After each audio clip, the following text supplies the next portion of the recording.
Olá, eu postei mais cedo no Instagram essa tabela comparativa, onde eu faço o quê? Uma comparação entre o perfil metálico e o perfil de madeira. Por que isso? Bom, primeira coisa é que teve um aumento drástico do valor do aço nesse último ano, ok? Então o que está acontecendo é que as pessoas estão buscando uma certa alternativa, e o segundo motivo é que muitas pessoas falam, eu vou fazer um telhado de madeira, vou fazer um telhado metálico e não sei porquê, eu vou escolher qualquer coisa e não sabe como escolher, e não tem uma comparação, a gente não vê muito isso na faculdade, a gente não estuda o que tem de vantagem e desvantagem de cada tipo de material, ok? Então aqui eu vou comparar um perfil metálico, digamos para um perfil de uma terça, uma coisa assim, tá? Digamos um vão ali em torno de 4, 5, 6 metros, uma terça, alguma coisa assim, tá? Para um perfil metálico e um perfil de madeira. Ou se fosse, quem sabe, uma viga de um deck de uns 2 metros e meio, 3 metros, também é normal isso acontecer. Ok? Tá? Então o que eu estou comparando? Tá? Eu estou comparando, balizando no principal fator que nos importa dentro do dimensionamento básico de uma estrutura, que é o quê? Basicamente, no dimensionamento básico de uma estrutura, o crítico tende a ser um momento fator. Ok? Tem casos onde o cortante é crítico? Tem. Tem casos onde a flecha é crítica? Tem. Tá? Mas a maioria das vezes a gente está falando de momento fator como sendo um ponto muito importante da estrutura. Ok? Tá? Então vamos comparar aqui um perfil 1 enrijecido, 150 x 17 x 2 mm, que é o perfil comum para terça, é um perfil comum encontrado no mercado, e uma vigota 6x16. Tá? Vigota de madeira a gente tem um problema, porque cada lugar faz um tamanho diferente, ela é cortada, daí não tem regra se mede antes dela secar, mede depois dela secar. Entre outros fatores, se ela é planilhada e tudo mais, vai dar uma pequena diferença nas dimensões, tá? Mas depende do caso, tem sua região vigota de 5x15 ou vigota de tamanho similar, certo? Tá? Primeira coisa então, o momento fator, eu tentei balizar ele, tá? Claro, não vai acertar na mosca, mas um fator similar em torno de 0.3, 0.35 tonelada-força-metro para os dois perfis, certo? A força cortante resistente. O aço tem uma vantagem considerável na força cortante. Por quê? Basicamente, o aço tem uma vantagem considerável porque a resistência do aço é muito maior. Claro, se eu for trabalhar com um perfil muito alto de aço, ele vai ter uma resistência menor, porque ele vai ter risco de flambagem. Mas um perfil de aço normal tem que ter uma resistência cortante muito maior, porque ele tem uma alma com uma resistência muito maior. Então, a resistência do aço é muito maior que a da madeira. Então, consequentemente, a cortante é maior. Tá? A viga de madeira, digamos, ela vai ter uma deformação menor. Por quê? Basicamente, quando eu tento empatar no momento fator, quando eu vou dimensionar uma estrutura, eu vou tentar atingir um momento fator resistido, um braço de alavanca, um voo e tudo mais, tá? Eu vou precisar de uma viga de madeira mais alta para vencer esse vão. Ok? E consequentemente ela vai ter uma inércia maior, ela vai tender a deformar menos. Mas é comum a estrutura deformar muito, correto? Tá? Uma madeira que foi subdimensionada, ela vai tender a deformar muito antes de falhar. Tá? Então muitas vezes você vai passar, você vai ver uma garagemzinha feita de madeira, você vai ver uma coberturazinha de um genérica ali, de uma obra ali que fizeram só um temporário ali para guardar as ferramentas, onde tem viga de madeira deformando 5, 10 centímetros. E é normal, por quê? Porque uma viga subdimensionada de madeira deforma muito. Tá? Mas a questão é, uma viga de madeira dimensionada adequadamente vai ter um EI, né, um modo de cidade multiplicado pela inércia, né, que é basicamente a resistência à deformação, bem maior que uma viga metálica. Por quê? Porque ela é mais alta. Tá? Agora, próxima questão, consumo. Tá? E aqui entra uma questão, vai variar muito no Brasil. Tá? Mas o valor do aço vai estar entre 8 a 10 reais o quilo, e o valor da madeira aparelhada de qualidade. Mas eu vou comprar um pinos barato, talvez eu consiga por menos. Tá? Vou comprar uma madeira verde, talvez eu consiga por menos. Tá? Mas uma madeira, você consegue uma madeira de boa qualidade no Brasil entre 1.500 e 2.500 reais por metro cúbico, mas claro, varia. Vou comprar só um pedacinho, geralmente é mais caro, vou comprar uma outra quantidade, depende do caso. Eu vou comprar numa região que tem muito madeiramento e tudo mais, é mais barato, então tem muitas variações aqui. Tá? Mas o que vai acontecer é que aqui entra o principal fator, e isso é uma coisa que mudou muito no último ano pelo aumento drástico que a gente teve no aço. Tá? Que é o quê? Que uma peça metálica, digamos, para esse vão aqui, um 150-17, né, vai custar em torno de 30 reais por metro. Okay? Então eu vou comprar uma barra de 6 metros, são 180 reais. Tá? Uma peça de madeira vai custar entre 15 e 25 reais. Okay? Então vai custar em torno de 120 comparado a 180 reais uma barra de 6 metros. Tá? Então a gente vê que tem uma diferença considerável e a madeira está bem mais econômica nesse caso. Agora, significa que madeira é melhor em tudo? Não, a gente já viu. Tá? A madeira tem resistência menor. É cortante. Se estou falando de uma carga muito pesada, se estou falando de uma ligação, alguma coisa assim, complica.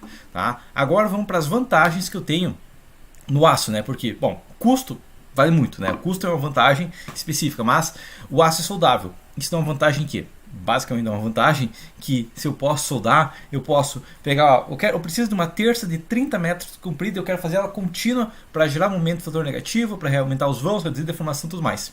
Sem problemas. Tá? Eu posso pegar várias barras de 6 metros, soldar uma na outra, e ter uma barra de 30 metros. Dá para fazer isso com madeira? Até é possível ligações de madeira, mas eu não consigo solda de madeira, então eu vou ter que fazer uma ligação em Z, que mal bem ela é uma redistribuição pesada forçada, né? Geralmente uma ligação de madeira eu vou perder em torno ali de 50 a 75% do momento fator resistido, dependendo do tipo de ligação. Okay? Então eu estou falando que eu enfraqueço muito na ligação. Já soldável, né, com uma solda, basicamente é só um preenchimento de material novo que liga os dois materiais, eu consigo manter a resistência num perfil maior. Okay? Outra vantagem que o aço tem, ele é mais leve. Ou seja, um perfil metálico geralmente vai pesar, aí varia, dependendo do caso também, qual perfil, qual altura e tudo mais, de 1/3 a 2/3 do peso de um perfil de madeira. Okay? Então, a questão que eu tenho aqui é o seguinte: se eu for montar um galpão, eu tenho que levantar uma terça que pesa 20 kg, ou eu tenho que levantar uma terça de madeira que pesa 40 kg, a gente vê uma diferença considerável na montagem. Né? Vai ser muito mais fácil montar uma terça de 20 kg que uma de 40 kg. Né? Para levantar a peça e tudo mais, é muito mais complicado quanto maior for a peça. Entendido? Outra vantagem do aço, a altura menor. Tá, a altura menor é vantagem ou desvantagem? Dá uma inércia maior, mas a gente tem que lembrar. Se tem uma peça mais alta, o que vai acontecer é que eu vou ter que ter um planejamento melhor para encaixar esse perfil. Se eu tenho um perfil que eu tenho 16 de altura, por exemplo, da vigota, o que vai acontecer é que eu tenho da minha, digamos, se for uma terça de um galpão, da minha tesoura até a minha telha, eu tenho 16 centímetros de folga, ok? Se eu estou falando de um deck de madeira, se o meu deck vai ficar na altura, sei lá, de 50 centímetros e eu vou ter 6 centímetros a mais, eu tenho que descer mais 6 centímetros o apoio base. Então acaba tendo uma diferença e tem de ser uma desvantagem, tem um perfil muito alto. Ok? Outra vantagem do aço é que ele tem uma padronização maior. O que eu digo é isso? Bom, basicamente se eu ligar para uma fornecedora de aço e falar, me manda 10 barras da terça 150-17, o perfil enrijecido 150-17, ele vai me entregar todos os perfis ali, basicamente com o mesmo peso, com a mesma espessura. Vai virar, quem sabe, um perfil de 2 mm veio com 2.1 mm, outro veio com 2 mm. Um pesa 3.7, 3.8 kg, ok, por metro. Mas é uma diferença bem pequena, comparada à diferença, a discrepância que a gente tem na madeira. Tá? É perfeitamente normal você chegar de uma vigota de 6x16 e chegar a uma vigota de 7x15. Acontece, tá? Pode acontecer também de vir um pouquinho empenada, de vir ela tendo empenada enquanto ela não é tão plana, ela não é um perfil perfeito, ok? Ela pode dobrar para o lado, pode dobrar para cima, pode dobrar para baixo. Tem várias maneiras que a madeira pode secar e dobrar, ela pode torcer, então ela acaba tendo vários efeitos que ela não vai ficar perfeitamente reta igual uma peça metálica tende a vir, certo? Em vulnerabilidade, os dois materiais têm, tá? O aço tem vulnerabilidade à corrosão, então ele tem que ser pintado nisso, tá? Enquanto a madeira tem vulnerabilidade à umidade, ela pode apodrecer com a umidade, e ela também tem vulnerabilidade a cupins ou outras pestes, tá? Então aqui não teria vantagem, os dois têm problemas, né? E os dois têm que ser cuidados, né? Ou seja, pintando com verniz ou com outra tinta, e no caso da madeira, do aço também, pintando com tinta. E por final, a versatilidade é uma vantagem do aço.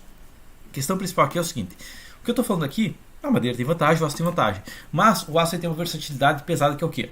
Basicamente, eu quero fazer uma treliça metálica, é muito fácil, eu tenho muitas maneiras de fazer uma treliça metálica. Eu quero um perfil diferente metálico, muito fácil, posso fazer um perfil metálico em U enrijecido, eu posso ter um tubo metálico, eu posso ter várias outras seções, que dá uma versatilidade grande. Mas a gente tem que entender também que a versatilidade, né, ela não vence numa competição reta, ela vence quando eu tenho várias opções específicas, certo? Sabendo isso aqui, então, é possível uma estrutura ser econômica mesmo metálica? Sim, tá? A gente tem que aproveitar as vantagens dela, tá? Eu tenho que aproveitar a soldabilidade do aço, eu tenho que aproveitar o peso menor, eu tenho que aproveitar a altura menor, eu tenho que aproveitar a padronização, e eu consigo muitas vezes uma estrutura tão econômica no aço quanto na madeira. Agora, a gente sabe também, né, que a madeira tem que ser econômica, sim, desde que eu aproveite a vantagem dela, que é o quê? Que trabalhar com perfis muitas vezes mais altos, que é trabalhar, às vezes, com a madeira que eu tenho na região, e vai depender de cada região. É muito bom fazer, sei lá, com eucalipto, talvez. Se na sua região planta um eucalipto, com certeza, tá? Mas tem regiões do Brasil que não tem eucalipto, certo? Outra questão que tem bem variável na madeira é que não tem muitos ensaios feitos. E isso é uma desvantagem, por quê? Porque muitas vezes você vai lá e vai comprar uma madeira. Qual a resistência da madeira? Ninguém sabe. Ninguém fez o teste. Foi só lá cortar a madeira e está aqui. Ok? Então muitas vezes fazer um ensaio de uma madeira vai compensar bastante. E muitas vezes você pode comprar uma madeira bem mais barato porque você faz os próprios ensaios. Entendido? Esse que eu comparei foi perfis pequenos. Perfis aqui de uns carregáveis. Uma pessoa pode pegar um perfil enrijecido e carregar. Você vai pegar uma vigota e carregar. Agora, vamos pegar um perfil mais pesado, digamos que seja uma viga. Certo? Vamos imaginar que eu tenho um lançador aí bem maior, né? 10 força-metros para cima. Ok? O que vai acontecer? Comparar agora um perfil metálico de maior porte. Um perfil W, né? Aquela viga aí de seção constante, White Flange, 310 por 28 contra uma viga de 20 por 40, até de um material mais forte, né? O perfil W vem de um material mais forte, e quando eu vou falar de uma viga pesada e tudo mais, eu vou pedir uma madeira de maior resistência, até para economizar um pouco no peso dela, no material e tudo mais, certo? A força cortante do viga metálica é muito mais alta, tá? 23 toneladas contra 5 toneladas. Isso é normal mesmo, porque uma madeira ela tem resistência menor no cisalhamento, que a gente já viu. Tá? Monitor similar, 12,5 para 13 toneladas-metro. Tá? Novamente, a viga de madeira tem 40 contra 30, então ela vai ter um EI muito maior, então ela vai deformar muito menos, certo? O consumo de materiais está aqui, e novamente a madeira vai ser mais barata, certo? Por quê? Porque ela é mais alta, porque é um material mais apropriado e tudo mais, valor menor, tá? E novamente ela vai ter todas as mesmas, o aço vai ter todas as vantagens de ser soldável, de ser um peso muito menor, inclusive aqui deu 1/3 do peso, até porque o material mais forte vai dar menor peso ainda, uma altura menor, uma padronização maior e uma versatilidade maior ainda, ok? Essas são as principais diferenças entre metálico e madeira, tá? É possível os dois serem econômicos? Sim, tá? Como que eu sei qual caso é na minha obra? Muito simples, tá? Você vai fazer o quê? Você vai calcular os dois casos e fazer o orçamento base dos dois casos e descobrir qual que é mais barato para o seu caso, tá? Ah, mas tem uma regrinha base? Não tem, por quê? Porque está falando de um país gigante, ok? E dependendo do caso, se você mora no Amazonas ou se você mora em São Paulo, não é a mesma coisa. Ah, mas eu moro a 2 quadras da Gerdau. Com certeza você vai ter um aço mais econômico do que você teria se estivesse no Amazonas. Ok? Ah, mas eu vou comprar aço mais consigo barato. Ok, você consegue mais barato. Mas depende de cada caso, você tem que estudar cada caso para saber o que é mais econômico. Ok? Inclusive esse valor aqui que eu coloquei da madeira, na verdade, muitas vezes até tem variação maior. Às vezes você consegue madeira por menos de R$1.000 o metro cúbico e ainda de uma resistência adequada. Muitas vezes você vai conseguir madeira só por 3, 4 mil reais se o cliente quer uma madeira específica de alta densidade, uma madeira bonita e tudo mais, pode ter um custo maior, certo? E aqui também não foi considerado, mas é uma questão de se considerar, o custo da mão de obra. Geralmente o que vai acontecer é que se eu preciso de alguma coisa complexa de madeira, é muito mais complicado e mais caro a mão de obra do que uma coisa complexa de aço. Por quê? Porque o aço tem a facilidade de trabalhabilidade, é fácil de soldar, é fácil de emendar, é fácil fazer várias coisas no aço, até porque ele é mais leve, entre outros fatores, do que na madeira. Ok? Mas em estruturas simples, a madeira tende a ter vantagem, porque ela consegue manter a mão de obra barata, mas com custo do material bem menor. Beleza? Mas por enquanto seria isso, e até a próxima.